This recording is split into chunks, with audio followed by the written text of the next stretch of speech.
sabías, maestro? ¿También? ¿Eso sabías? ¿Artista? No. Estoy acá en Tomajocha. ¿Eso no pasa nada? No.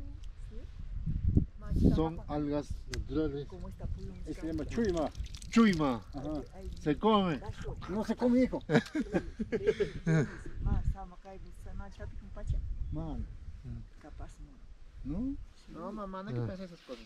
A ver, muchachos, vamos a hacer un 360 grados. Ahí dense la vuelta. Estamos acá en Chaquejocha. Y para acá, por favor, chicos. Ah, claro, Chaquejocha, Chaquejocha. A mí también Sí, en Chaquejocha estamos. Ajá. A mí también Acá en Chaquejocha, Acá. donde está el pato, donde está Yanahuico. Yanahuico. Párate, anda, chuima. párate nomás. Tú como Chuima. Pablo, párate. No hay otro. Muy bien. Ah, Ahí estamos, ahora sí. ahí estamos Estamos acá haciendo una exploración de la Laguna Virgen. de Muy Chaquejocha. pronto, Chaquijocha. una de las maravillas del Perú. Claro. Como que nadie viene, Le ¿ves? está esperando a todos los visitantes. Va a haber hotel, va a haber... hay truchos. Acá he visto una trucha con 2 cabezas, algo nunca visto. Una vez también. Yo tomé una foto con mi mamá. Ya, ya. Mami, ven, mami.